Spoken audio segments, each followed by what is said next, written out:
Mass at the same time এই Ramadan হচ্ছে month of warning, একটা ওয়ার্নিং এর মাস। নবী যেমনি আশা জাগাইছে আবার ওয়ার্নিং দিয়েও গেছে, খবরদার। ওয়ার্নিংটা কেমন? আল্লাহর হাবিব সাল্লাল্লাহু আলাইহি ওয়াসাল্লাম মসজিদে নববীর ভেতরে হঠাৎ তিনি মসজিদে নববীর মিম্বারে পা রেখে বললেন আমিন। দ্বিতীয় ধাপে পা রেখে বললেন আমিন, তৃতীয় ধাপে পা রেখে বললেন আমিন। সাহাবারা অবাক হয়ে বললেন ইয়া রাসূলুল্লাহ, ইয়া হাবিবাল্লাহ, তিনবার শুধু আমিন আমিন পড়লেন, কেন পড়লেন আমরা কিছু জানি না, আমাদেরকে জানিয়ে দেন কেন আপনি তিনবার আমিন বললেন।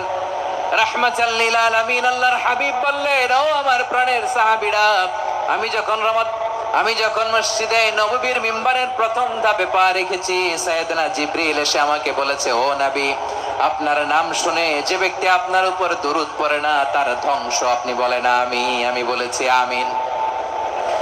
দ্বিতীয় ধাপে পা রাখার পর সাইয়েদনা জিবরিল বললেন, ইয়া রাসূলুল্লাহ, মাতা পিতাকে বার্ধক্য অবস্থায় পেয়ে তাদের সেবা করে তাদের সাথে সদাচরণ করে যে সন্তান জান্নাত কামাতে পারলো না তার জন্য ধ্বংস আপনি বলেন আমিন। আমি বলেছি আমিন।